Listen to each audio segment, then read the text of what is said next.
whatever, somebody says something with a loud enough voice and with authority, people are going to believe it. Whoever yells the loudest. Yeah. Yep. Whoa. Okay, folks, I got 6 o'clock. I got to check. Everybody's ready to go. We're getting started. Can everybody hear me okay? No, Guess not. it's not on, David. How about this? Check, check.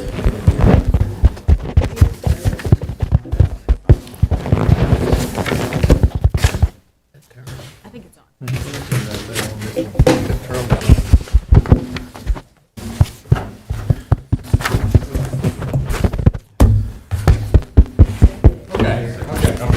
My bad.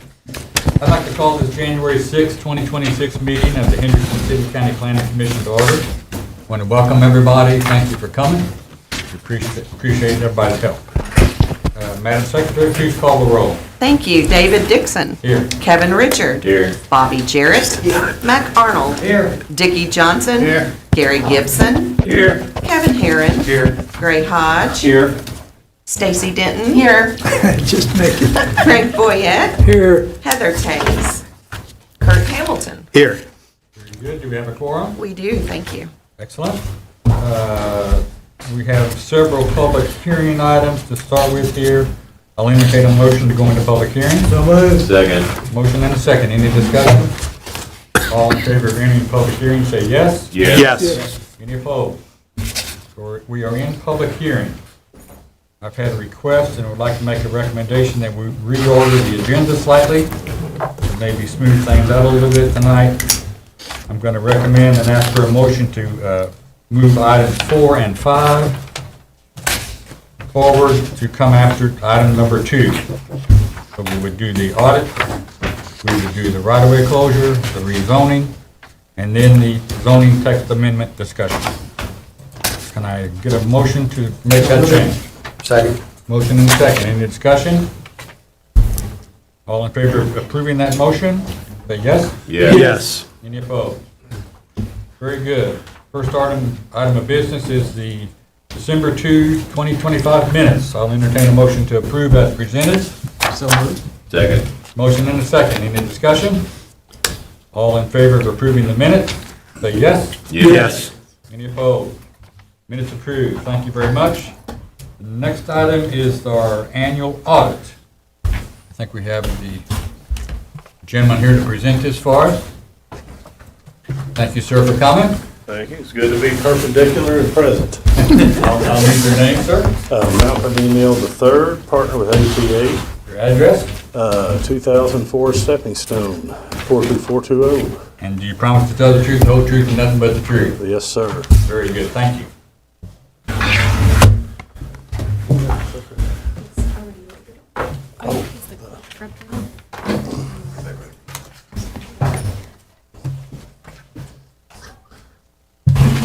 I didn't know if I was going to go ding and you were going to.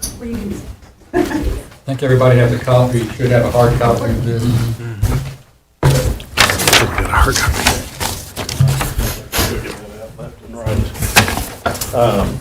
There's a lot of information in front of you and the financial statements. I'm going to hit the high point. There's nothing worse. I was telling Kurt on the way in and listen to an accountant talk too long.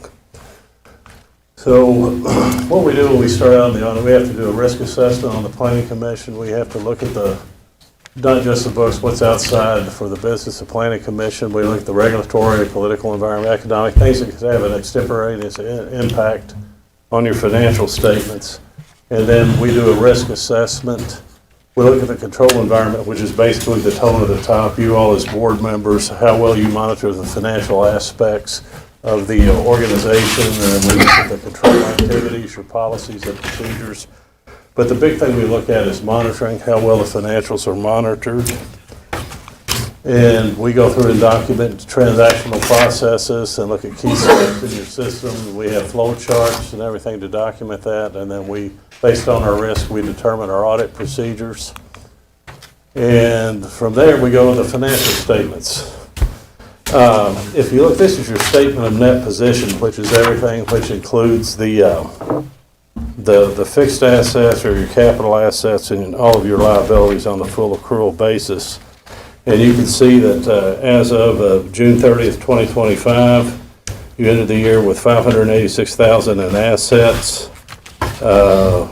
You had $79,000 in current liabilities, and long-term liabilities of $750,000 for a total of $830,000 in deferred inflows. But basically, your net position is a deficit of $552,000, and that's primarily a function of the pension liabilities. And if you look at that, it's about $743,000, and that's an actuarially determined number, and that's not anything that you'd have to pay off in a given year. That's based on a 30-year schedule of payoffs. Your balance sheet of the general fund is on page 12 of your report, and this shows your assets, what we're accustomed to looking at, cash and accounts payable and things of that nature. You have total assets in the governmental fund of $370,000, liabilities of $68,000, for an unassigned fund balance of roughly $302,000. So you're in very good fiscal shape as of the end of the year, June 30th. Your budgetary schedule is in the rear of the report. Let me find it here. On page 33. And you can see that you ended the year with actual revenue of $847,000. You budgeted about $838,000. So you had about a $9,000 positive variance on your revenues. And on your expenditures, you came in $773,000 actual, and you budgeted $837,000. So you had a positive variance on your expenditures of $64,000, which is always good. So you had an excess of revenues of $73,525, and I think that's the most, since we've been doing the work here for about 20 some odd years, that you all have ever had hit the bottom line. Just some trends over the last few years. You can see that everything's kind of gone up as far as your revenues and expenses and your net income. If you follow the graph there from 2021 over to 2025, you've been on an upswing. Your net pension liability, one of the good things, they've tackled this at the state as well as the market conditions. It's decreased from $1,026,000 5 years ago to $742,000. And your OPEB, which is your reliability for retired employees' health insurance, you now have an asset of $21,000. So that's gone from about a liability of $323,000 to an asset of $21,000 over the last 5 years. So those are good trends. Up to the state, they're really making efforts to tackle the pension problem. Your personnel expenditure trend, it's gone up, and that includes all personnel-related costs. It went down slightly this year from $613 last year to $593, but I think we all know it's not getting cheaper to keep employees. It's getting more expensive, and health insurance costs and pension costs are a large component of that, and they're not getting any cheaper. Your unrestricted cash, if you look at that, that's gone from back after 2021, right after we came out of COVID, from $72,000. You have free cash right now, right at about $313,000. So you're in very liquid shape.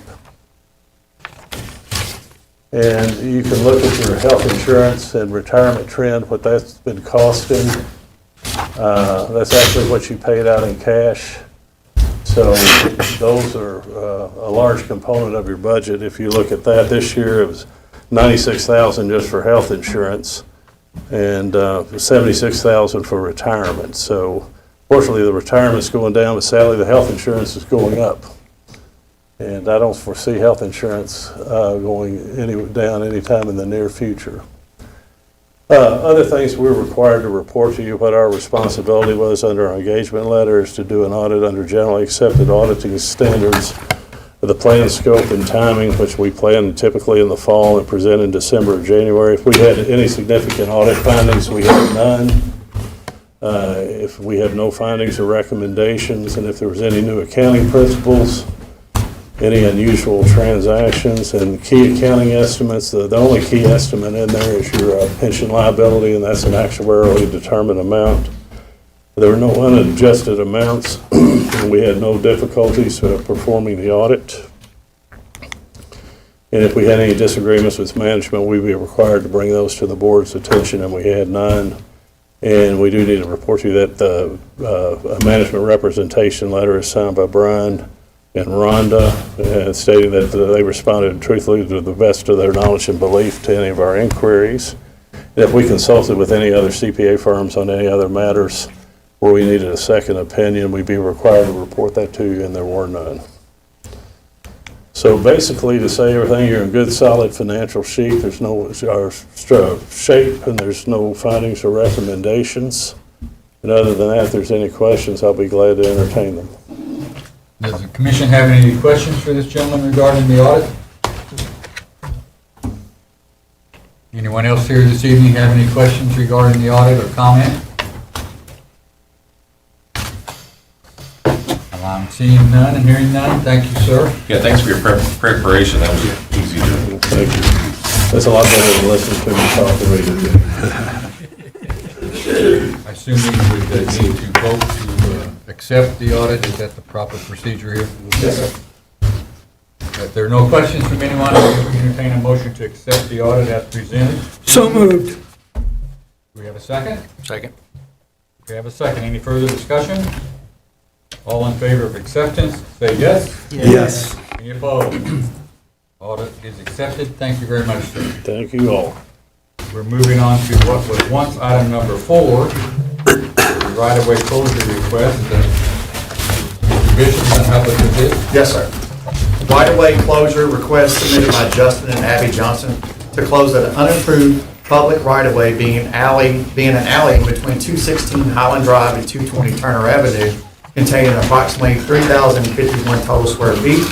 The applicant has made this request so that they can enlarge a garage that is currently on the property line. This is an unimproved alley the city has never built. The alley, if closed, will be separated in half given to each property owner, north and south. The city utilities have not objected. There's no issue with utilities in this right-of-way. We have received all the required consent documents from adjoining property owners. Staff would recommend approval. And one thing to remember, the Planning Commission makes a recommendation. The Board of Commissioners has final say on the alley closure. And with that, I'll do my best to answer any questions. One question. Did that alley extend on past this area? It did. It was never developed. It actually, you're talking about the next property over? Yes, right. I don't believe so. From what we've seen on the plats, it's just this area here. Okay. Okay, any other questions for staff from the commission? Anyone here this evening like to speak to this proposal? No one in favor or in opposition or having a question perhaps? Yes, sir. My name is Justin Johnston. I need your name, Justin Johnston, address, 216 Highland Drive. and do you promise to tell the truth, the whole truth, and nothing but the truth? Yes, sir. Thank you. I just wanted to say thank you for taking a look and possibly granting the opportunity to turn this property over to myself and to my neighbors and to allow us to use it. Okay, thank you, sir. Any questions for this gentleman? Thank you, sir. Thank you. Thanks. If there are no further questions or comments regarding this matter, I'll entertain a motion in regard to the right-of-way closure request. Just clarify, this is a Board of Commissioners who were recommending. Correct. We need a motion to recommend one way or the other, right? Correct. Mr. Chairman, I'd like to make a motion to recommend approval of the right-of-way closure request to the Board of Commissioners submitted by Justin and Abby Johnson to close an improved public right-of-way being an alley 216 Highland Drive and 220 Turner Avenue. Second. We have a motion and a second. Any further discussion? Madam Secretary, please call the roll. Thank you. Diggy, was that a second? Yes. Thank you. Kevin Richard, Yes. Bobby Jarrett, Yes. Mac Arnold, Yes. Dickie Johnson. Yes. Gary Gibson, Yes. Kevin Herron. Yes. Gray Hodge, Yes. Stacy Denton. Yes. Frank Boyette, Yes. Kurt Hamilton. Yes. Very good. Motion passes. We're now looking at rezoning 1181. Mr. Bishop, that's your city. Yes, sir. Rezoning 1181 submitted by Johnson Family Holdings LLC, Jesse L. Johnson, for a portion of the property located in the city of Henderson at 1500 Madison Street, being parcel ID number 56E-55 and 56E-56, containing approximately .296 acres. The applicants have requested a zoning change map amendment to rezone from general business to agricultural. The applicant intends to exchange properties with Hempel. You'll notice on the aerial map, the property to the northwest is Hempel's current substation. Hempel would like to acquire the property that is currently being discussed. We cannot consolidate parcels of differing zones, and the Hempel parcel has been zoned agricultural for decades, and it's had historic use of the substation. So with that, staff would recommend approval, and we have provided a proposed motion and findings of fact when it is appropriate to read. What parcel are we talking about? I see three different shapes. So, Jennifer, you care to? Oh. Yes, or go to the map. Mr. Chairman, you'll see see this portion here, this elongated rectangle. Jennifer, you care to go back? Yeah, so that is the portion to the northwest of the gravel road. Okay. Yes, right there. If you go south, that's the portion of the parcel that would be consolidated to the power station, or substation, excuse me. But what are we considering for rezoning? That- Yes, we're considering that portion, which is currently zoned general business, and would be making a recommendation for agricultural for the purpose of consolidation. Okay. Any other questions for staff regarding rezoning 1181? Anyone else here this evening like to speak in favor of this rezoning? Thank you, sir.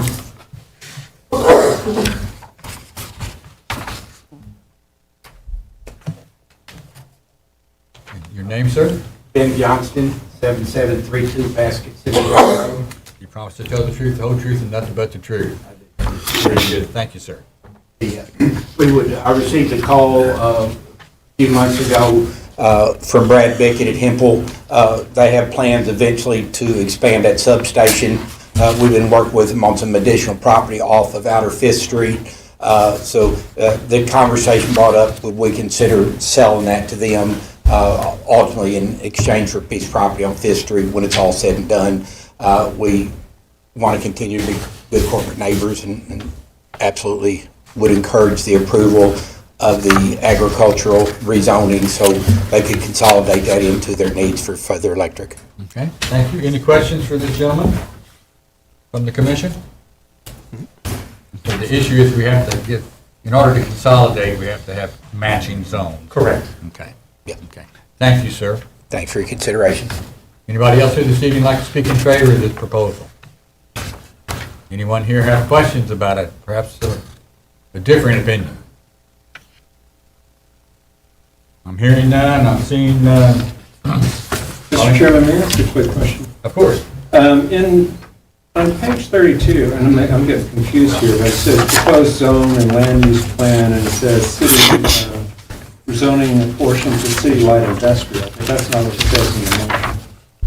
It's a typo in the staff report. Okay. Thank you, Commissioner. Staff, you said you had a proposed motion and finding of fact. I do, sir. Rezoning 1181 submitted by Johnson Family Holdings LLC, Jesse L. Johnson, for the portion of the property located in the city of Henderson at 1500 Madison Street, parcel ID number 56E-55 and 56E-56, containing approximately 0.296 acres. The applicants have requested a zoning change map amendment to rezone from general business to agricultural. I move that the Planning Commission recommend that the City of Henderson Board of Commissioners, the city, approve rezoning application 1181, changing the zoning classification from general business to agricultural. I leave the motion open for other members of the Planning Commission to add findings of fact in support of this motion because the proposed rezoning is not in agreement with the future land use map of the comprehensive plan. However, the existing general business zoning classification is inappropriate, and the proposed ag zoning classification is appropriate because the parcel to which consolidation is proposed is zoned agricultural. The rezoning and consolidation will provide space for Hempel substation expansion when needed. The parcel is served by adequate infrastructure for the development. Thank you.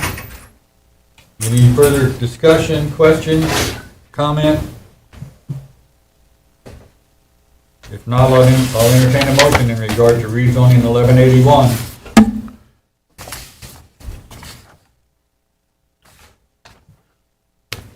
Staff has provided a proposed motion and findings of fact. Mr. Chairman, I move that we adopt the motion as read by Mr. Bishop.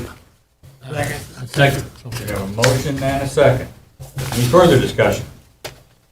Madam Secretary, please call the roll. Thank you. Kurt Hamilton. Yes. Frank Boyette. Yes. Stacy Denton. Yes. Gray Hodge. Yes. Kevin Herron. Yes. Gary Gibson. Yes. Dickie Johnson. Yes. Matt Arnold. Yes. Bobby Jarrett. Yes. Kevin Richard. Yes. Very good, the motion passes. Next item is the Henderson County zoning text amendment. I think Ms. Allen is going to lead that discussion. Yes, thank you, Mr. Chairman. Henderson County zoning text amendment. The Henderson Fiscal Court hereby proposes and originates the amendment Appendix A of the Henderson County zoning ordinance and the Henderson County Code of Ordinances to include small farm winery farm stays as a conditional use in the agricultural zone. You will see in your packet the language, let's see if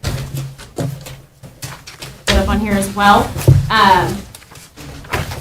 But we'll show you here. So there have been a few requests for changes. As you know, everything kind of builds upon each other in the zoning ordinance. So when we change something in one area, certain smaller changes have to be done. But some of the important things to change. So we are adding small farm winery farm stays to agritourism activities. So the definition of agritourism here, you'll see down here, we're adding that as a qualifying activity under agritourism. We are adding the definition of a small farm winery farm stay. You can see that there, a small farm wineries, small farm wineries licensed under KRS 243.155 that include up to 9 guest rooms provided for rent to transients, but otherwise satisfy the conditions of both a bed and breakfast and agritourism set forth in this section and in section 22.03 M and N of this ordinance. You've got in front of you those conditions that have to be met to be agritourism as well as bed and breakfast when they do apply for that conditional use permit. If you have any questions on those, I can entertain those, but you do have those there in front of you. Another change that would be added to this is make small farm winery farm stays a conditional use in the agricultural zone. Being that it is a conditional use, as part of the definition for the small farm winery farm stays, they will have to meet those conditions that you have in front of you for agritourism and bed and breakfast. Those conditions are what you can see there. Again, if you have questions on those, but that is the changes that the fiscal court has sent us to make a recommendation on. Okay, the conditions that I have in front of me say they must not have more than 4 guest rooms for rent. Yes, so if you will refer back to the definition here. So it is to include up to 9 guest rooms provided for rent, but otherwise satisfied. So that is the language that the county attorney and staff chose to kind of remedy that condition there. So we're adding more possible guest rooms, right? Yes, so if it does meet the conditions of the definition of a small farm winery farm stay, it can have up to 9 rooms. Okay. Not 10, 9. 9. Okay. Any other questions from the staff? The language on number 4 seems a little confusing. Maybe I'm just old. Are you talking about on the conditions, or are we talking about on the stuff? On the bed, when they're talking about the bed and breakfast. Bed and breakfast, okay. Each room shall be rented for no longer than 7 consecutive days to the same person shall be regulated as a boarding house. So that is just the standard definition that they decided to, like, putting in there. You know how short-term rentals have I believe it's no more than 30-day thing, say it like that. For the county, that's what they chose to put in there. So these were passed in 2017, I think, the original conditions for agritourism and bed and breakfast. So that is how this has to meet those. But it's just, you can't have a occupant of the same for more than 7 consecutive days. Okay, that's what I took I it. think maybe there's an and missing in front of the shall. It would make it I'm feel better. Maybe it's just not typed. I will check that in the zoning ordinance, but. So following up on Frank's question, why only 7 days, again, specifically? Can we not, would it be incumbent to us, could we say, look, 30 days would be appropriate, thereby falling in line with the county's STR ordinance? At this point, we're not looking at this language. This is what is currently in the zoning ordinance for bed and breakfast and for Okay. agritourism. I just wanted you guys to understand the conditions that would need to be met. Okay, The county always can, but that's not what that portion isn't what we're making changes to right now. okay. And I do have another question as well. So why have this as a conditional use? Why not just have it as a permitted use? That way applicants don't have to go through all the paperwork to have, to make sure all the conditions are met. Why not just fix the statute or the ordinance to say, hey, this is permissible, period? I don't know that I can fully speak on that, as the county attorney's office did write this language. We weren't too included in the language on that. Typically, when a conditional use is considered instead of a permitted use, it gives that opportunity of a public hearing. And as you see, there are other, simple things like the building permits and the site plans and things like that that would be reviewed under the conditional use, as opposed to just being the permitted use. That's me making an almost an assumption on what we would typically do, because, like I said, we weren't involved too much on the language here. Could the planning commission, if we chose to do so, suggest an ordinance that has this just be a permitted use, so that someone who wants to promote agritourism and build this sort of property out in the county that otherwise qualifies under the state regulations as an agritourism space doesn't have to go through the conditional use permitting process, which can be tedious and can slow down construction? I'm just asking, is that something that we could do? And I don't know the answer to that, Mr. Chairman, at all, as a relatively new on this. Counselor? Yes, Okay. the planning commission can make recommendations, that's why it's here. Okay. But if we change this, then the accountants would have to redo what they had done approve this. Well, they have originated it and sent it here for a public hearing. And the planning commission would consider it and make recommendations. But if we change much of this, then they would got to go back to them, and they got to decide what they want to do. Correct. But you might, if that's what the planning commission chooses, you can make a recommendation to them. Okay. Any other questions or comments from the commission before we hear from others? Okay, do we have anybody here this evening who'd like to speak in favor of this zoning text amendment?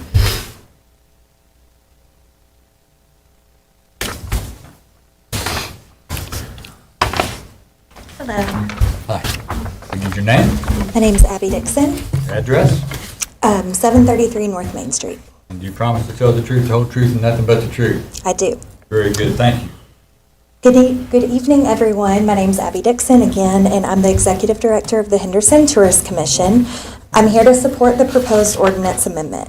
At its core, this amendment provides clear framework for farm stays at our small farm wineries, both current and future, hopefully, right? Something increasingly expected in today's agritourism landscape, which is a growing segment of tourism in Kentucky. We know that our travelers are seeking immersive, place-based experiences. They want to stay where the story is. We've all been on vacations where we get to meet the locals, we get to experience authentic culture, get out of a hotel room. And this is what a farm stay does. Whether it's on the farm, at the vineyard, we're connecting with the land and with the people that make a place so special. And we have a lot of land and a lot of people in Henderson County that do just that for our destination. I believe that this amendment offers clarity and consistency. It allows small farm wineries to plan, invest, and diversify thoughtfully while reducing the risk that these investments are delayed, discouraged, or unfortunately lost altogether. From a broader perspective, and of course as tourism director, farm stays help fill a gap in our lodging mix. And that's something that we desperately need to do here. They attract a different type of visitor, oftentimes couples or friend getaways, small groups, corporate retreats, people who are staying in our community longer, they're spending more dollars in our community, and ultimately they're supporting multiple local businesses. These experiences complement our existing hotels. They do not compete with them, and it expands our overall visitor economy.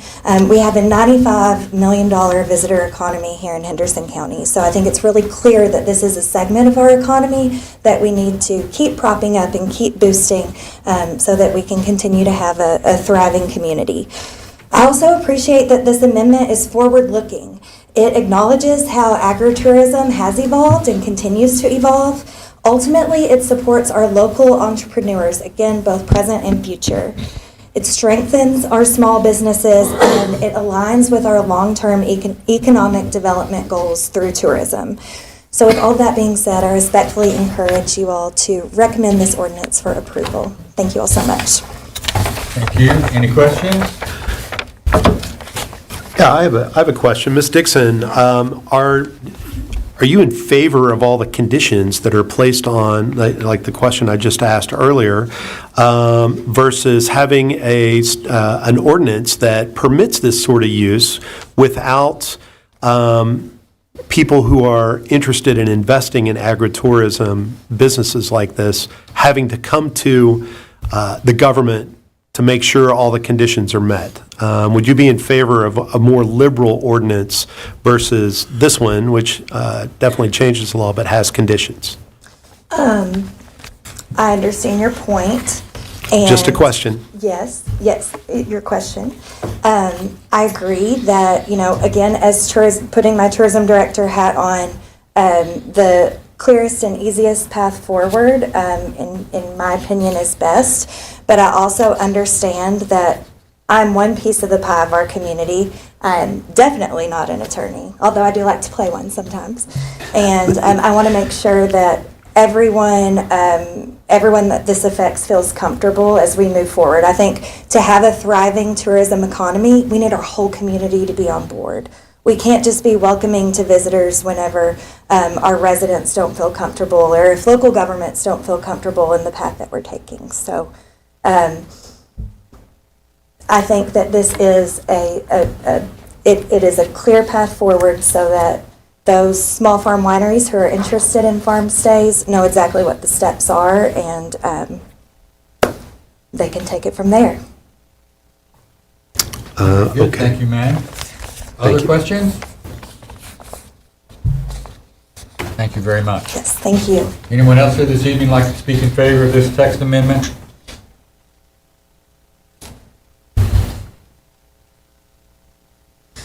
I believe we have you on record, sir. Thank you. Just want to applaud the conversation, Mr. Hamilton. Spending many years with economic development, anything and everything we can do to ease the process for growth in this community. And we understand we have to be respectful of the process and make sure it's the right kind of growth. Farmer infringement has certainly been good for this community. We need additional space for people to stay. Our auditors were in a month or so ago. Where'd you stay? Evansville. We asked that question to economic development on a regular basis, having some additional capacity for people to stay in this community. And on a lesser note, if somebody goes out and they have a drink or two and stay there, we'd much rather them be there than drive down the road too. So all those things are very important. Thank y'all for what you do and your consideration. Thank you, sir. Any questions? Okay, anyone else like to speak in favor of this text amendment? Good evening.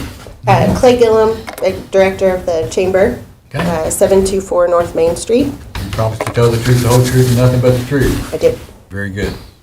I'll be very brief. I just want to voice additional support from a Chamber perspective for updating the language in this ordinance. the way that we see it, this is really just about clarity. It's not necessarily opening a wide door for anything to come through, but it really is about making sure that any business that is looking to invest and expand in Henderson has a clear path and a very understandable way to move forward and make that investment and have that growth, while making sure that the community is protected and the integrity of the existing ordinances and permit process is in place. I think this language clarification will support local tourism in this instance, but in many instances in the future as well.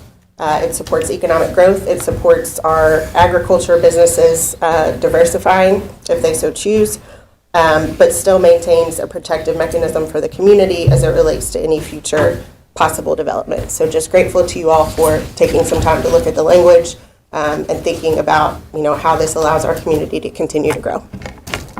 Thank you. Any questions? Thank you, ma'am. Good. I have a question. What do you think about the conditions?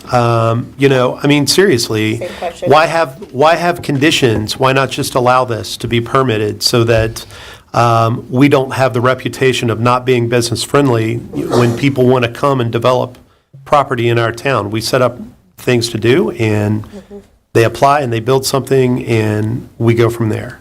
I think my answer is going to sound very similar to our tourism directors in that I do think it's important that there's some amount of protection for the community. And when we're looking at allowing things to grow, I think it's important that there's an agreement among the community on what that looks like. Does the Where- regulatory scheme already have those protections in place if we make this a permitted use versus a conditional use? That's not a question I know a full answer to right here. Okay. But to your point, I will echo, I think anything that we can do, city level, county level, planning level, to create a very clear path for anyone who wants to come and open a business, I would agree that that's not always the case, and that sometimes our entrepreneurs and our businesses are ahead of what our ordinances are written for. And so we run into these issues where it's not necessarily that anything is completely out of the category of the ordinance, but there's not clear enough language to say that it's in either. And so we end up in, kind of a gray zone. So I agree that anywhere that we can make things clear, simple, anybody could come in and invest. I think that's important. Thank you. Other questions? Thank you, ma'am. Thanks. Anyone else like to speak in favor of this amendment? Anyone here this evening would like to speak in opposition? Oh, I'm not in opposition. I was just slow getting up. Okay. Your name, ma'am? I'm Missy Vanderpool. My address is 8018 Martin Road, Henderson, Kentucky. Do you promise to tell the truth, the whole truth, and nothing but the truth? I do.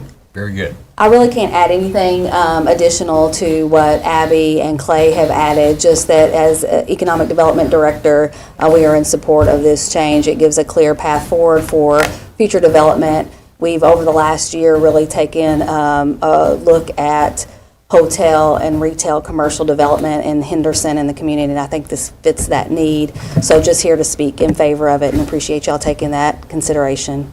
And the language set forth will give us a clear path forward. Okay, thank you. Any questions? You gonna ask? You have an answer? I'll try to give you an answer.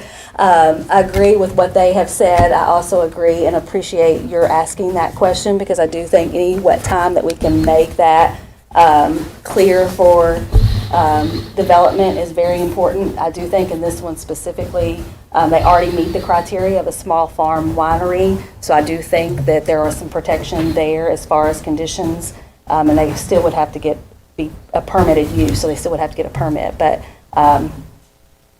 Well, I would not be opposed if it didn't have to be conditional. and I apologize to my fellow commissioners for asking these questions, but, one of the things that gets me is I happen to know we have billboards out in the county, right, which are taller than 5 feet tall in height and 32 square feet in sign face. So if someone was going to build an agritourism building, Right, and they couldn't have a sign as big as the billboard that's hanging over the building in the same spot. It just doesn't make sense that we would require that sort of condition. So, by the government, if somebody wants to come and invest in this. So, that's what I'm asking is, wouldn't we rather propose that it's a permitted use under the zoning regulations versus having to come to a governmental agency and make sure 10 boxes are checked? And I agree. If that makes Personally, sense. as the Economic Development Director, yes, but I also appreciate staff and legal Agreed. evaluation. Agreed. Oh, I'm so sorry. Agreed. I appreciate staff's work course. on this and their expertise on it, because I am not the expert on zoning, so. I'm not either. Thank you. Other questions? Thank you very much. Anyone else like to speak in favor of this proposed text amendment? We are being asked to make a recommendation, again, one way or the other, right, in this case, right? Okay.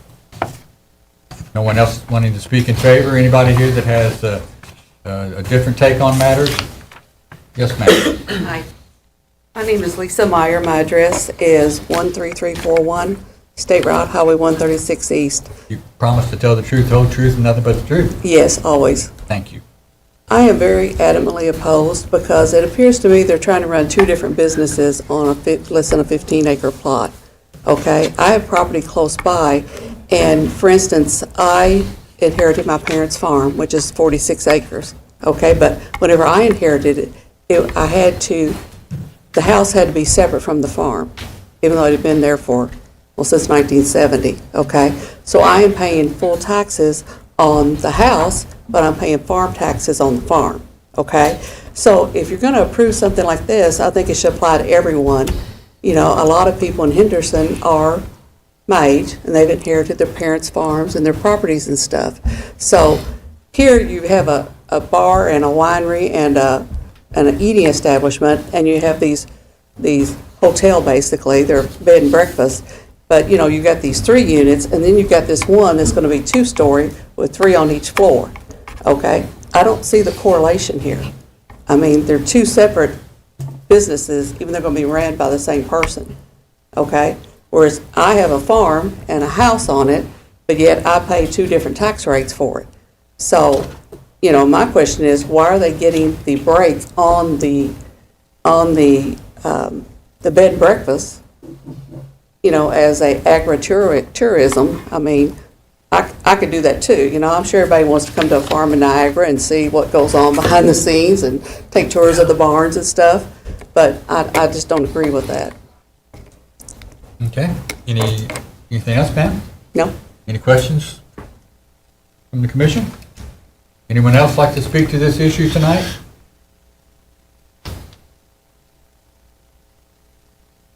One way or the other? I'm not hearing any, or seeing any kind of reaction. Okay. If we have nothing further to say, then I'll entertain a motion in regard to the Henderson County zoning text amendment as presented this evening. Mr. Chairman, I'd like to recommend a motion to approve Henderson County zoning text amendment Appendix A as presented. Second. We have a motion and a second. Any further discussion? Madam Secretary, please call the roll. Mr. Dixon? Yes. This is just a yes or no, we're not permitted to suggest any amendments. Do I understand that correctly? Is that right, Mr. Chairman? You're here to make a recommendation. You Okay. can recommend for, against, or changes. Okay. And Mr. Chairman, I would just say that I think that our regulatory scheme should be less restrictive. And just like Ms. Myers was saying, it needs to be less restrictive so that you can do things and not have 2 different zones in your property. I think we ought to encourage people to come and invest and do these sort of new age things in our community by suggesting to the fiscal court a less restrictive ordinance, that we make this a permitted use. I literally just returned from one of the most agritourism places in the world, and they're small farms close together, and people go from one place to another, really enjoying them, spending money, and making that community thrive, quite honestly. Henderson could do this, but the red tape that people have to go through to get there can be, even under this scheme, just too much, and it's discouraging for investment in our county. So I would recommend that we just make it a permitted use and leave it at that. And the rest of the codes and zones, that would be that. What it Mr. would be. Chairman, I would need more clarification on that. The current suggestion that we have received from fiscal court does make this a qualifying use in agritourism, which is currently a conditional use as well. So we would need to kind of clarify if we're wanting to pull that specific use from agritourism, or if we want it to maintain. There's a lot of things there, because bed and breakfast and agritourism are both conditional use permits required right now in the zoning ordinance. So if we're specific to the small farm winery farm stay, wanting to pull that out, we would need to look at that further, because I believe the definition of a farm stay is that it is a bed and breakfast. I think, to quote Ms. Vanderpool, not all farm stays are bed and breakfast, but not all bed and breakfasts are farm stays. And so we would need to clarify that further if you wanted to move forward with that motion, because right now, those two things that this would go under are both conditional use permits in the zoning ordinance and agricultural zone. Okay. That's what I'm asking, Mr. Chairman. How do we make this less complicated, less egregious, less red tape for people? Okay. At the moment, we have a motion and a second Yes, sir. before us, which we need to vote on. Not unless he makes a motion to amend the motion. Now, I'm not taking sides, but he's got close to doing that, so. Okay. And then the original person who made the motion would have to agree to amend it. No, you agree, you vote on the amendment first, Okay. then you vote on the motion with or without as the amendment. Okay. So we do require two votes. Yes, sir. Okay. Okay. I move to amend the current motion to make this a permitted use under the zone. I don't know if that adequately states it, versus instead of having it be a conditional use. Okay, is that clear enough for us to? As far as Mr. Tossa back here, which is the county code administrator, maybe could clarify. I've always been aware that farm ag, basically, doesn't have to have building permits and inspections with plumbing and everything else in themselves, unless they've got conditional use where they are required to. Okay. That's not entirely true. Okay. Randy Tassa, Henderson County Codes Department, 1990 Barrett Court. Can you Sweet promise H. to tell the truth, whole truth, and nothing but the truth? I do. Can you shed any light on this? So some of the things he's referred to, there are some ag exemptions for like plumbing, but there's not ag exemptions from electrical, HVAC, and other things. And then there's only a certain things that qualify as agricultural. This being more of a commercial nature does not qualify, would be as an ag exempt from building permits and They still and have to plumbing. have permits and. The ag exemption is typically for like, let's say a barn for Yeah, livestock and for That's farm why I implements and didn't stuff know like when it's that. considered in ag, whether they, Yep. where they could, And then, buy you know, one by the other. and one of the things that's been discussed about permitted uses versus conditional use. A conditional use gives protection for adjacent property owners and gives them the voice to voice concerns that they may have and how this may impact their property rights. And so conditional use is what a lot of things have, or there's a reason why there's in different zones of conditional uses that help give adjacent property owners their voice and speaking and help protect their property rights and how it can affect them. Versus a permitted use would just be getting a building permit and submitting the proper documents for it. Conditional Okay. use goes to a zoning board. Any other questions for this gentleman? Thank you. Thank you, sir. Thank you for your help. Okay. I believe we have a, yes, ma'am. Just want to say, he distorted what I said, because I didn't. Excuse me, I need you at the microphone I'm so we sorry. can get it.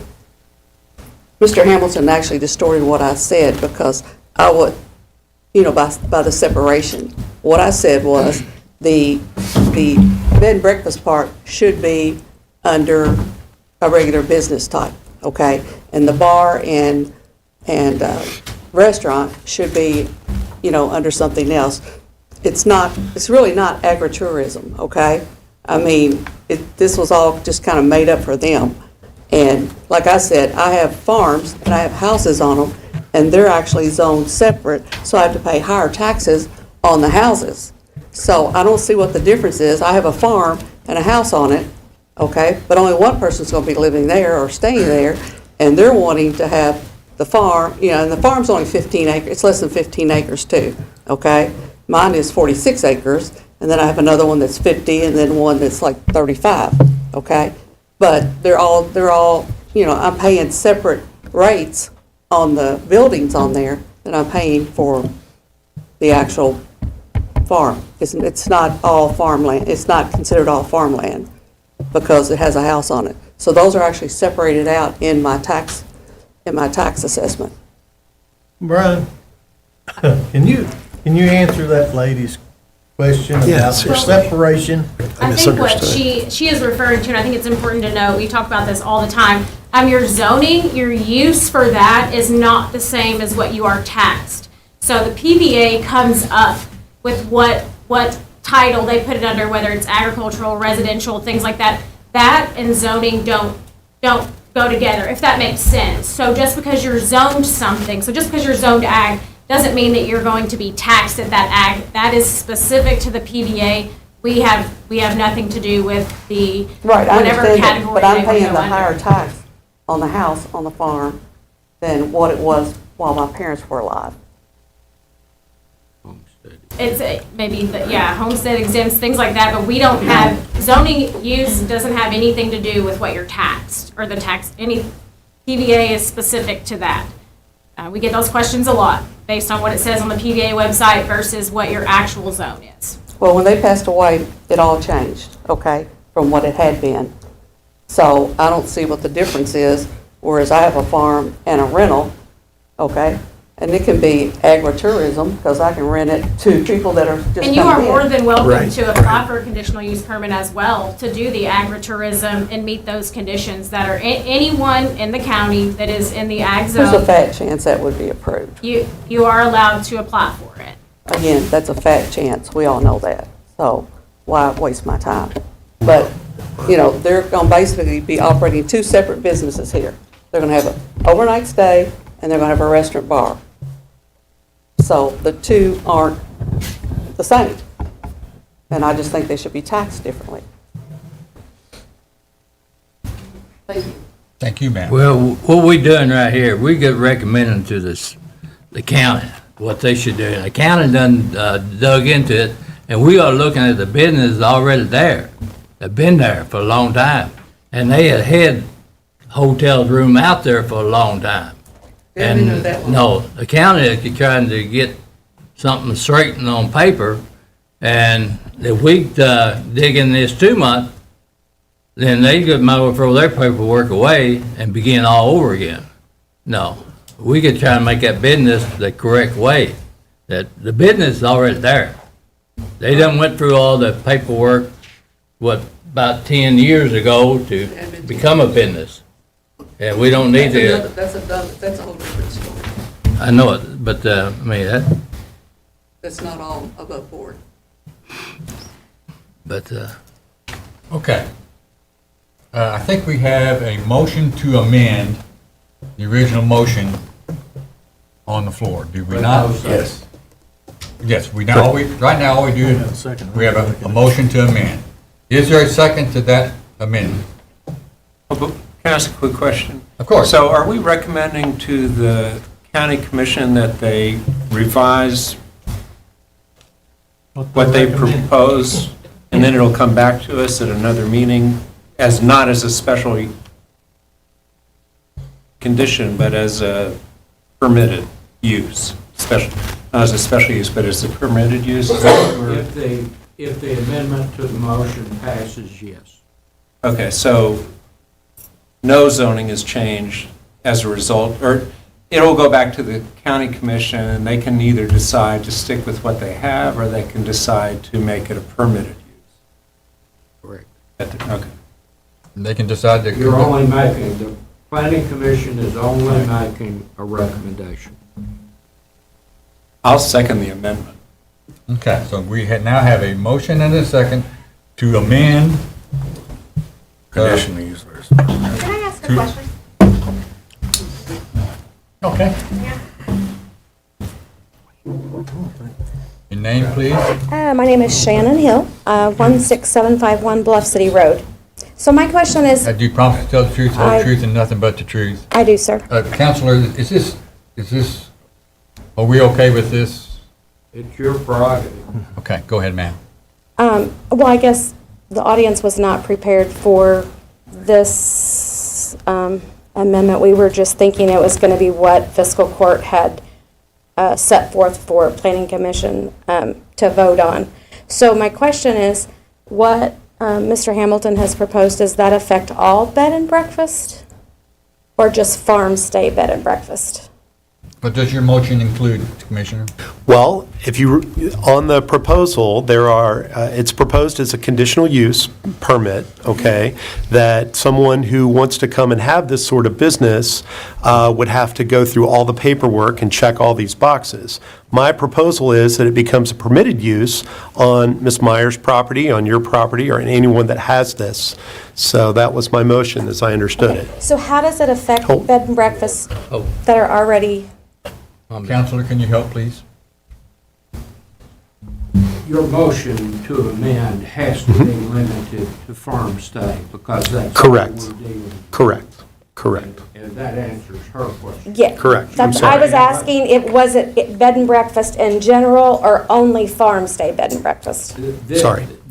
What we're dealing with only deals with farm stay. And if the planning commission wants to make a general recommendation, it would have to be done in a different setting, in a different public hearing probably. But be that as it may, we are only dealing with farm stays. That's all that's in Yes, front sir. of us. Yes, sir. Sorry. You made a motion to amend as it pertains to farm stays, Yes, sir. or that's all you can do.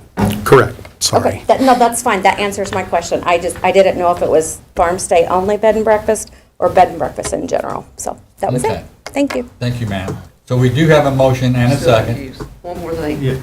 Is it supposed to be a farm stay now, or is it an agri-stay? Because they've used both. You need to get Oh, the, I'm sorry. Is it a farm stay now, or is it an agri-stay? Because I've heard both there, that they were going to change it to an agri-stay from a farm stay, and you keep going back and forth on what it's going to be called. Mr. Chairman, the current discussion that we are up, it is a small farm winery farm stay, is what we are looking to add to the zoning ordinance, whether it be for a permitted use or a conditional use. So what was the agri-stay you were talking about earlier? Agritourism? Yeah, agritourism. So underneath the current definitions in our county zoning ordinance, there is a term agritourism, which means several different activities that take place on those specific ag-zoned properties, whether you can see here, it can be a farm. That's new too, right? That is not new, no, that has been in at least since I've been here, so, if not before, I don't have the exact change there, on that. But one question I would have to also ask to clarify the amendment that Commissioner Hamilton is proposing. So underneath the current proposed definition, it still requires, regardless of whether it would be permitted or conditional, that it would meet those conditions set out in agritourism and bed and breakfast. So you would have to clarify how you want that to also be worded, or if we want to change the definition altogether that's been submitted, we would need that clarification as well. Okay, could you direct us to the page number, please? That's the page 7 in my packet. Oh, I apologize, I don't, let's see here.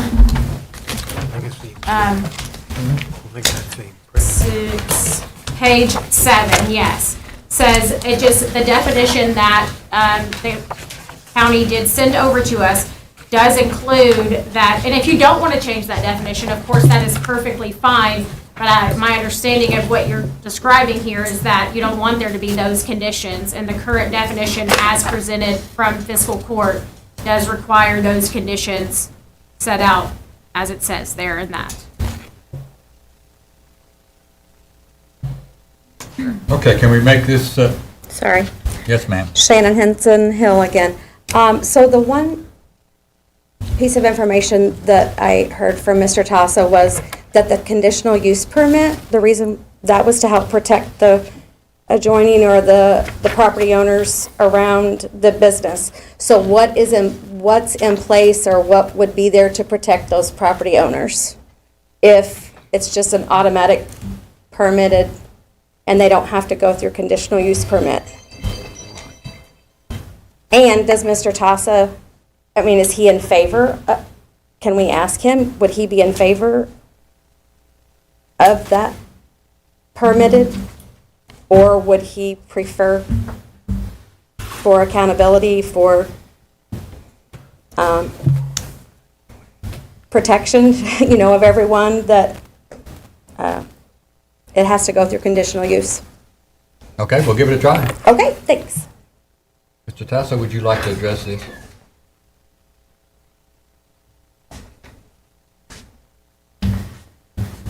All right, what was the question again? The question is, the proposed amendment to the proposed amendment to remove all these conditions, to remove the conditional use requirement. I think conditional uses permits do help protect adjacent property owners, whether it be for this particular project in question or for any other future ones that could, spring up in the county. It helps at least protect anybody in the surrounding area and a chance to voice their concerns. And so, as a permitted use, that does not happen. It just, the person would file an application through my office, and then the adjacent property owners gets no say-so in that as a permitted use. So a conditional use does give the opportunity for neighbors to voice any kind of concerns or even speak for or against it at a conditional. Okay, so without those that conditional use section, those protections would disappear? Yes. So in every single time someone wants to open one of these businesses, it's going to have to come to a public hearing and go through the same exercise every time. That's if we have it as a conditional use. Generally speaking, like if it was any kind of commercial in nature project, it would automatically come to the planning commission for site plan approval and development plans. Right. And so this is kind of a different process, but maybe not as stringent as what it would be if it was a typical commercial project or going to the planning commission for site plan approval and development plans and all that. Understood. Thank you. Thank you, sir. Yes, sir.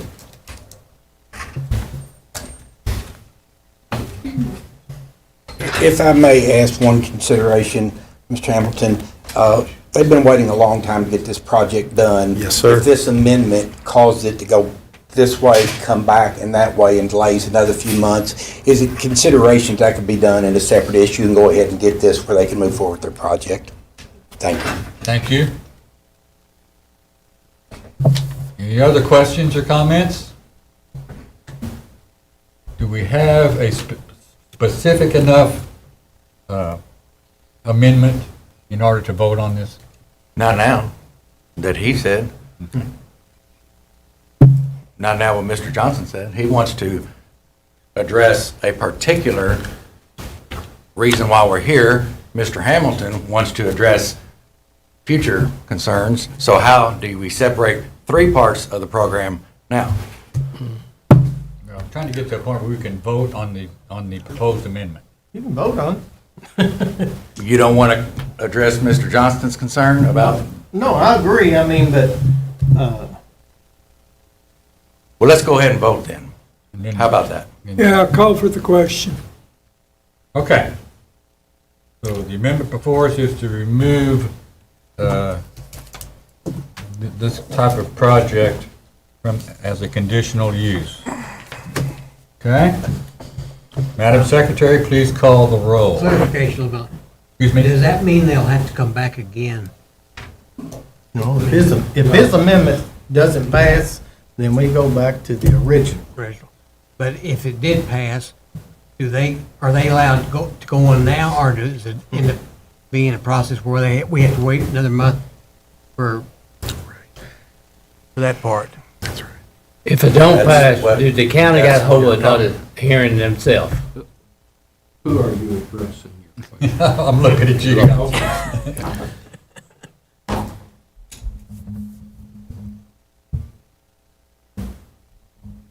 I'll answer your question, but I first have a proposed solution that might satisfy both camps. And that would be that you withdraw the motion to second.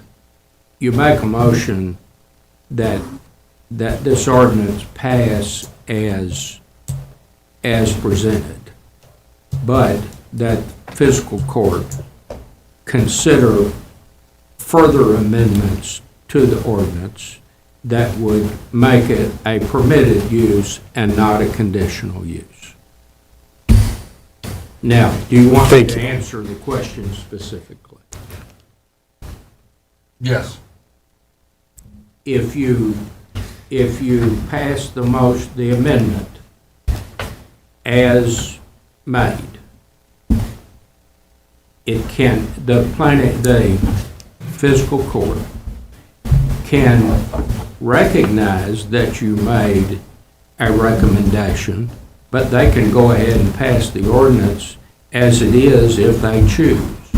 Or they could delay it and consider redoing the ordinance with no conditional use. So there is no clear-cut answer to the question.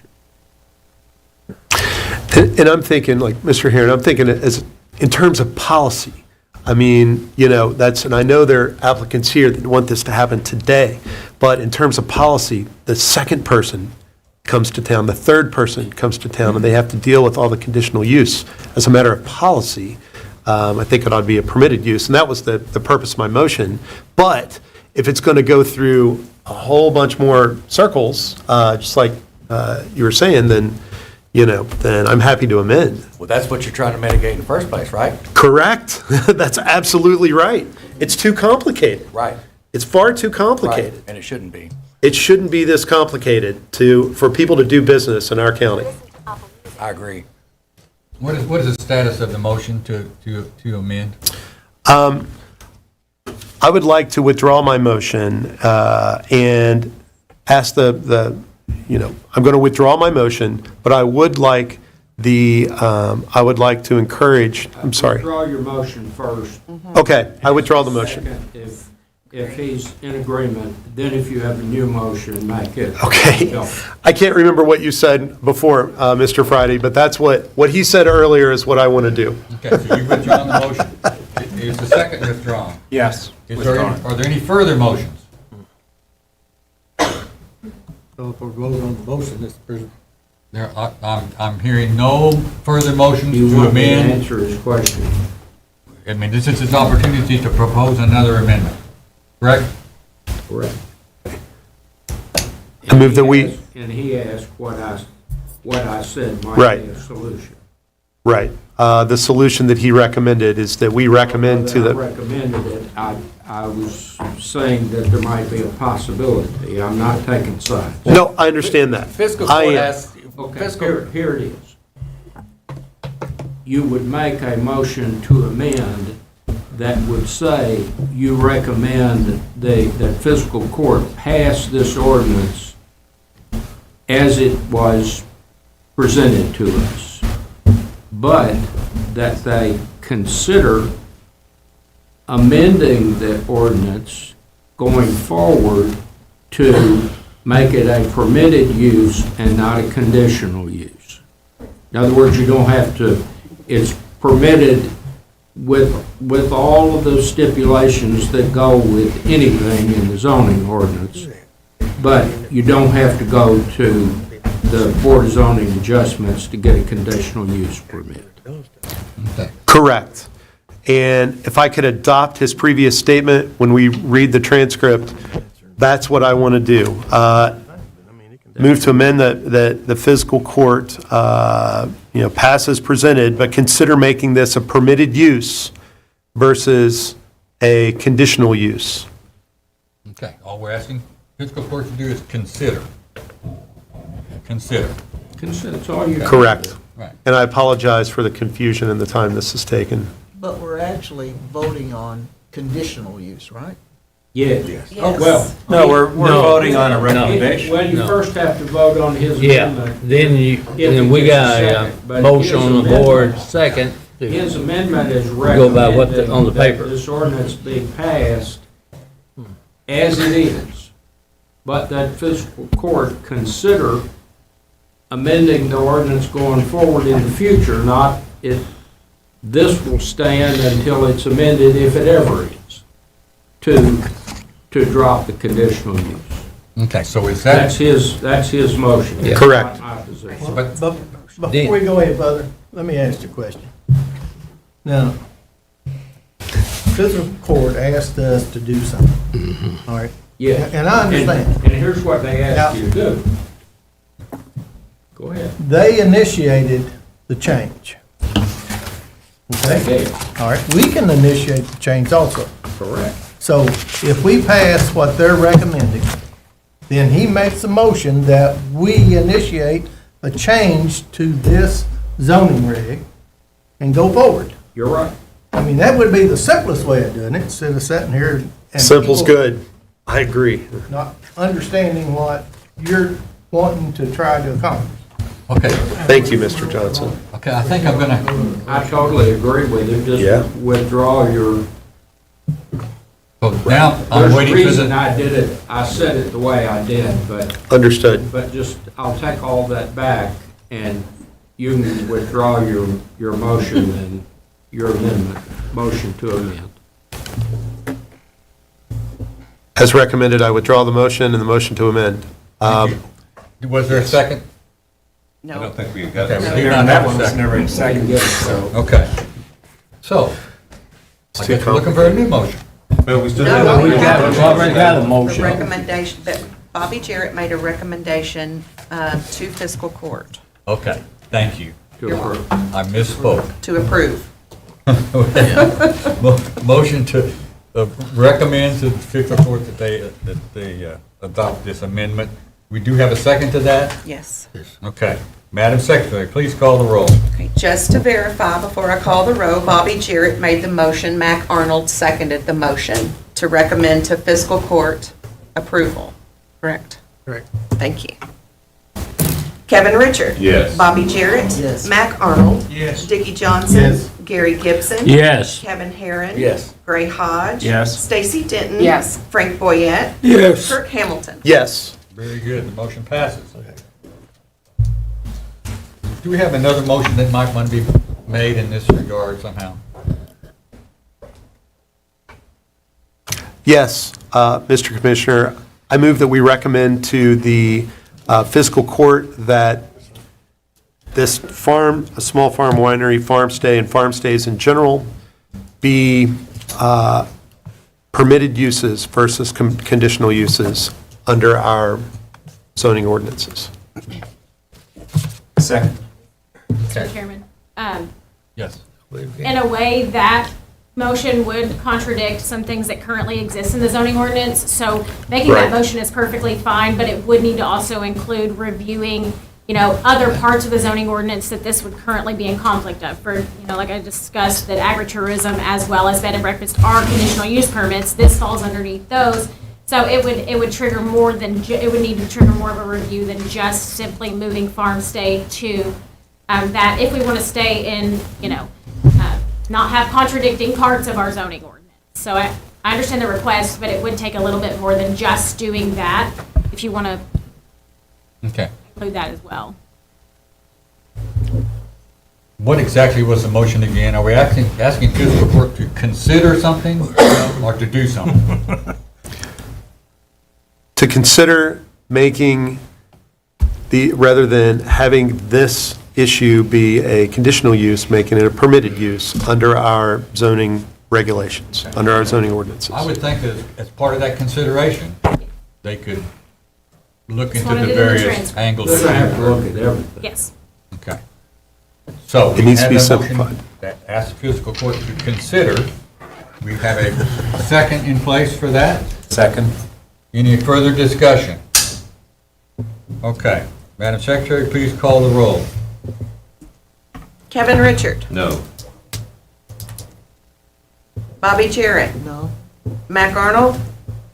No. Dickie Johnson. No. Gary Gibson. No. Kevin Herron. Yes. Ray Hodge. Yes. Stacy Denton. No. Frank Boyette. No. Kurt Hamilton. Yes. Very good. The motion does not pass. I've got, 7-3? Okay. Very good. I'm sure this portion of the minutes will be read with great interest by members of fiscal court. Undoubtedly so. Undoubtedly so. I don't think I have anything left under the public hearing portion of this meeting's agenda, so I'll entertain a motion to leave public hearing. Second. Okay, we have a motion and a second. Any discussion? All in favor of leaving public hearing, say yes. Yes. Any opposed? We are out of public hearing. Next item is the December finance report. Ms. Thompson. Yes, thank you, Mr. Chairman. In front of you are the financial statements for the month of December. We are 6 months into our fiscal year, and we're at 53% of our budget. And I'm here to answer any questions you may have. Any questions for staff concerning the finance report as presented? No questions? I'll entertain a motion to approve the finance report as presented. Move. Second. Motion and a second. Any further discussion? All in favor of approval, say yes. Yes. Any opposed? Finance report is approved. The next item is the bond report. Ms. Allen, I think this time, right? Yes, thank you, Mr. Chairman. We have one item on the bond report, that is the Greystone subdivision, the JM development portion. As you probably won't remember, honestly, about 2 years ago, I believe, the Hazelwood portion was completed on the sidewalks, so now JM Development has also completed their sidewalks. So with your recommendation, or with your approval, we will move forward with submitting this subdivision into the city for maintenance of those sidewalks. They're all complete now. Any questions for staff concerning the bond committee report? I'll entertain a motion to approve the bond report as presented. I'll move. Second. Motion and a second. Any discussion? All in favor of approval, say yes. Yes. Any opposed? Bond report is approved. Next item is some administrative business. Election of officers. I'll accept nominations for chairman. I would like to nominate our illustrious chairman, David Dixon. He has maintained, he's got more patience than I have, I'll tell you that. Second. Okay. Any other nominations? Madam Secretary, please call the roll. Thank you. Kevin Richard. Yes. Bobby Jarrett. Yes. Mac Arnold. Yes. Dickie Johnson. Yes. Gary Gibson. Yes. Kevin Herron. Yes. Gray Hodge. Yes. Stacy Denton. Yes. Frank Boyette. Yes. Kurt Hamilton. Yes. Very good. Thank you all. Thanks for your support as always, and all the hard work that we all put in, especially you all. We have the vice chairman. I'm accepting nominations for that. I'd like to make Kevin Richard. a nomination. We do. Go on. I'm sorry. Go ahead. Go ahead. I'd like to nominate Kevin Richard. Second. We have a nomination. Any other nominations?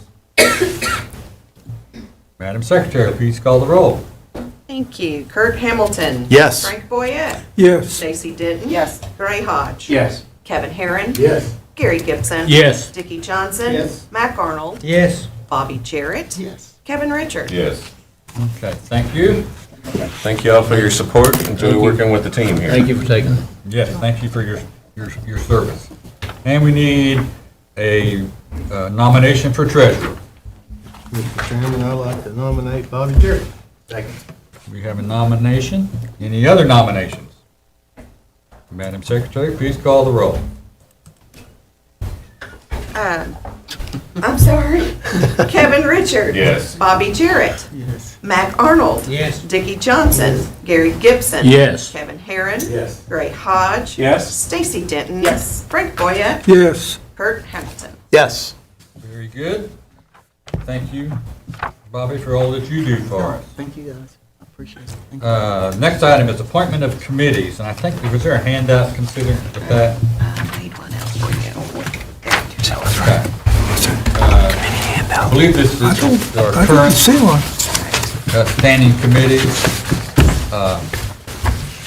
Unless somebody tells me it's different, I'm going to reappoint these folks to these committees. If you'd like to join one, please let us know. No.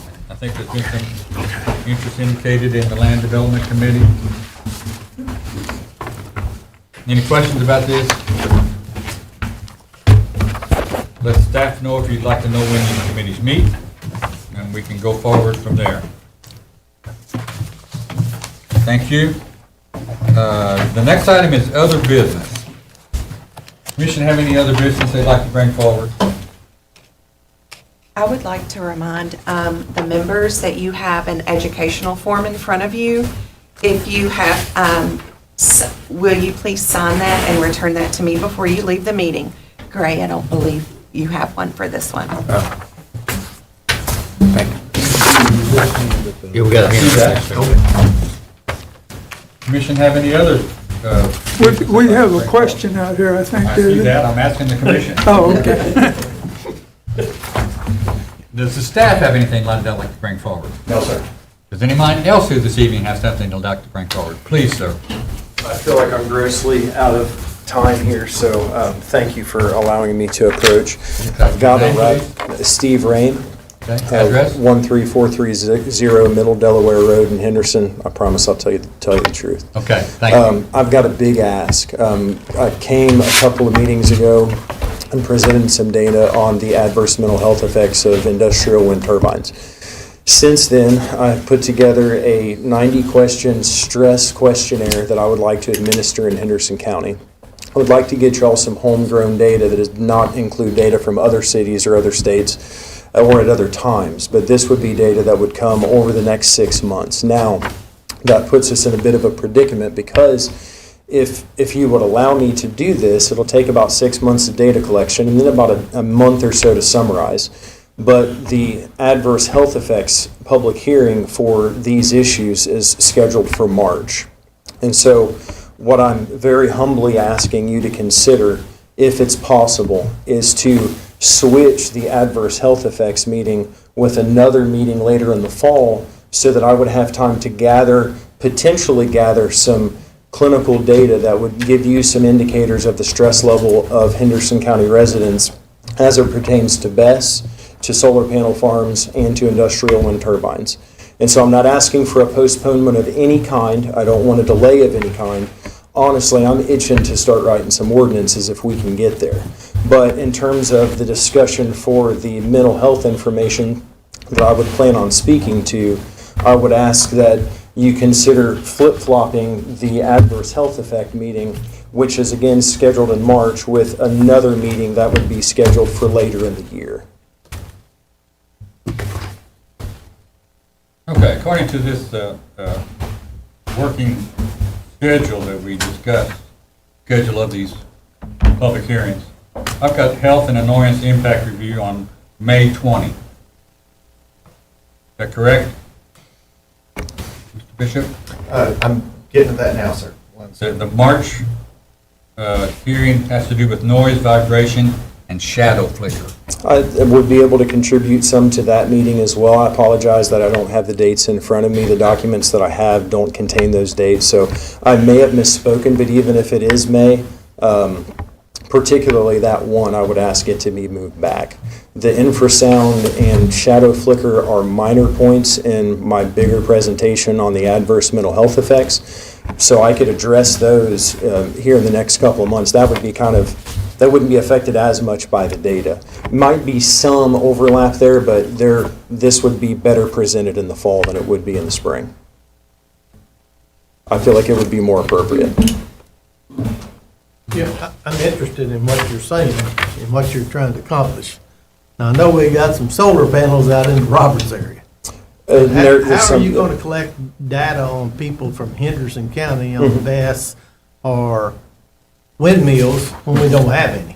So it's the public perception at this point. And so it would be the perception of expectation that would come towards what they know about the potential projects, but it would also cover data that would be based upon the present experiences that they're having, including the fine folks over there on 41 and 425 who just received notification in their mailbox on, I think it was the day before Christmas Eve, might have been Christmas Eve, that there's another project that's getting ready to start installation really soon. So what my plan is on administering this is sharing this on social media and asking different businesses around town if I can put it up as a flyer in their window. It's not a solicitation of services by any means. Matter of fact, there's a flyer that I've created that I submitted to staff earlier today. I wasn't sure I was going to be here because I'm a little bit under the weather, and so I was able to make it. And so it's not a clinical tool. If it would lead to the discovery of mental health services that would be medically necessary for the recipients or the participants to receive, then I would be the person that would refer them to a different agency other than my own. I've already acknowledged before you that I own Stability Counseling and Associates. On the flyer, it says very specifically, if there's any need for mental health services, Steve Rame will not provide those services. And so this should be in public record if it's not already, and so you all will have access to it. I did not submit the questionnaire yet. I have about 2 paragraphs that I need to create on the answer key because it does need to be interpreted in a certain way because of both of the weight of the answers, but also of the quality and quantity of some of the answers as well. Mr. Chairman, you're correct. Health and Annoyance Impact Review is tentatively scheduled for Wednesday, May 20th, 2026. I'm asking for something that'd be after like July. Give me about 6 months or so. I think I would at least be able to put a good faith effort into seeing what there is in the community that I could gather. Mr. Chairman, the tentative schedule, environmental and ecological impacts is July 15th, 2026 roughly, and then land use siting criteria is roughly Wednesday, September 16th, 2026. Those are the 2 that kind of seems like it fits Mr. Rame's timeline. I believe that I could have it ready by the 15th. Now, if we're still going off of the briefing idea and you would want that to be presented in advance, I wouldn't be able to do that. But I could have this whole project done and summarized by July 15th. If we could move that discussion or the public hearing pertaining to this information, if I do gather it, then I would ask for that to be maybe at the September meeting. That would be more than enough time for me to gather the data, synthesize the data, and then submit it to y'all, hopefully in a format that's not too technical. I want it to be easily understood. Do any other commissioners have any thoughts on this request? Well, when do they quit? No. If we allow you, then the next person's gonna come up and say the same thing. Ourselves set up our meeting for us, what we gonna be here for. And we work through them. We represent them. Mm-hmm. And now, with this wind turbine coming up, now, they got a certain time to get that stuff in, and we got a certain time to look at stuff. We go through them. We don't go through an outside person that you won't be the only one that doing what you're doing. There'll be other people doing the same thing. Well, if you do that, then they're gonna mess the whole routine up. So, but I do understand, and I agree with the sentiment of keeping the time frame in line. I'm in agreement with maintaining that. I'm not asking for. But we're looking at something new ourselves. and we trying to get our information ourselves on how we look at it. And Sure, the rules, the guideline, the other place to go to. This is new. I doubt very seriously that wind turbine in Kentucky, period. Real quick, we're gonna be collecting data the entire time. Yeah. We're not writing, so if we continue to get new data, we could still review it at other junctures, not just on that one date. We were gonna review that type of data. Well, for the Plan Commission's consideration, if you guys were inclined, we could switch number 2, health and annoyance impact, to meet Mr. Rain's request with land use siting criteria. We would just switch 2 and 4 and keep the same schedule, if the Plan Commission would like. But that is your decision, not staff. Problem with that? No, either. I think Gary's point is that somebody from land use discussion is going to come along and say, well, I was counting on doing it at the date you had assigned, and now it's 2 months earlier, and I don't have time to get it done. Mr. Chairman, I want to make sure I reiterate, the staff recommendation was for the Plan Commission's decision, and we will go on whatever timeline he tells us. Can I ask a clarifying question? I think it was to Mr. Hodges' point, but it might have been Mr. Gibson. If it's not approved and the schedule remains as is, are you saying that I would potentially be able to bring clinical information to a hearing that has nothing to do with the health effects of these projects? Would you allow me to, because then it seems like if you said yes to that, but no to just flip-flopping the dates, then you're opening yourselves up to a serious spider web of possibilities that there's not going to be a single meeting that would be streamlined, potentially speaking. If you walk that all the way out to the end, y'all, I have conversations on a regular basis professionally. I don't want to even imagine what that meeting would be like with 40 voices. Good night.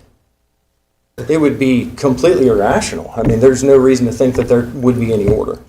It would, in my opinion, it would be simpler, and it would cause zero problems, potentially, to just flip-flop the meeting dates. So far, I don't believe that anybody from Land and Title, if that was the date, I don't believe that anybody has been to any of the Planning Commission meetings.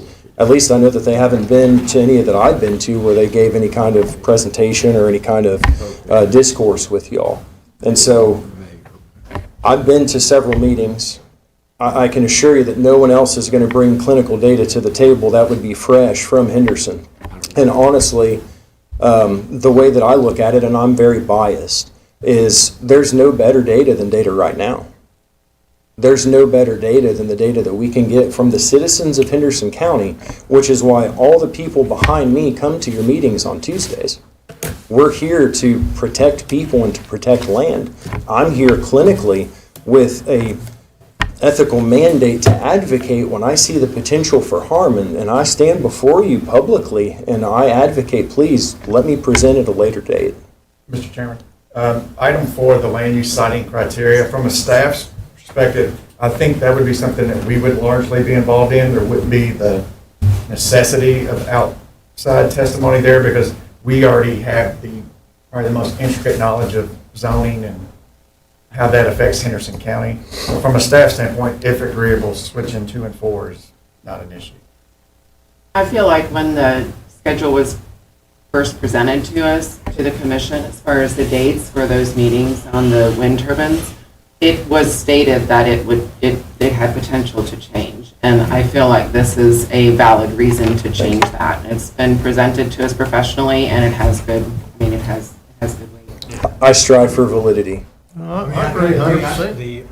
What you're bringing, Bruce, the March meeting, I was going to have conflict of being here, but I'd rather to get into that would be a very interesting piece. So swapping them, I think it's fine with me. It works better in my schedule. What, we don't have wind turbines now. And you say you want to ask Henderson County citizens what they think about wind turbines. Mm-hmm. This seems like it's going to be fairly subjective. So perception is subjective, but perception is also the largest accumulator of stress in the human experience. And so the subjective testimony of somebody that would go to court, that's counted as evidence. And so It's not subjective, though. That's experience incorrect. isn't, experience isn't? Your testimony of experience in something? You're supposed to testify to facts. But we're talking about perspective. So It's do an you- opinion. Do you experience life objectively, or do you experience it through the lens of perspective? Or I don't know perception? what that even has to do with the discussion of you're doing a It survey has and everything asking to for. do with the answer to his question. So there are some questions that would be perceptual answers. So each question is geared towards finding out the level of stress that a person is experiencing at the thought of these things. The reason why that's relevant is because in psychopathology, the way that our brains work are if we think about something clearly enough, it activates the same neural pathways as if we actually experienced that thing, which is why, to give you an example, people can consume pornography and still be sexually stimulated. And so they're not actually experiencing what they're watching, but in their mind, it's clear enough and it elicits the same response to where sometimes people follow through on those actions. And so perception indeed shapes reality. For anyone to imply that that's not the truth and it's not just a widely accepted scientific fact, I don't know what to tell you. But that is what it is. And so as we perceive these things, our central nervous systems respond accordingly. When our central nervous systems respond accordingly to something that we view as a stressor, then cortisol is released. If you had read the notes that I had submitted in the study that I submitted, that's very clearly spelled out. Very clearly. Okay, without proceeding down this path, could you repeat again the idea about switching? Yes, currently, the tentative schedule is for health and annoyance impact review. Is scheduled for Wednesday, May 20th, 2026. I believe Mr. Raymond is requesting that that be moved back. If we were to switch that with item 4, land use siting criteria, on Wednesday, September 16th, 2026, it would not disrupt the Flow of the the project. schedule that we currently have. But as Commissioner Denton said, that is up to this planning commission to change that deal. Right. Would anybody like to make a motion to make this change?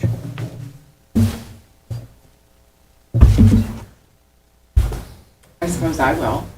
I move that we swap the dates for 2 and 4 and help get some more information for that meeting. Thank you. Second. We have a motion and a second. Any further discussion? Madam Secretary, please call the roll. Kevin Richard. Yes. Bobby Jarrett. Yes. Mike Arnold. Yes. Dickie Johnson. Yes. Gary Gibson. No. Kevin Herron. Yes. Gray Hodge. No. Stacy Denton. Yes. Frank Boyette. Yes. Kurt Hamilton. Yes. Very good, the motion passes. Thank you all. Thank you all. Would you like me to submit this? It's my CV, my resume, and then I submitted this to you. Can you email that? I can, yes. Thank you all again. Thank you. All right. Almost afraid to say it. Anybody have any other business they'd like to bring forward? We haven't done too bad, folks. It's not even 8 o'clock. That's right. Anybody have anything else they want to bring forward? If not, I'll entertain a motion to adjourn. Move to adjourn. Second. Have a motion and a second. Any further discussion? All in favor of adjournment, say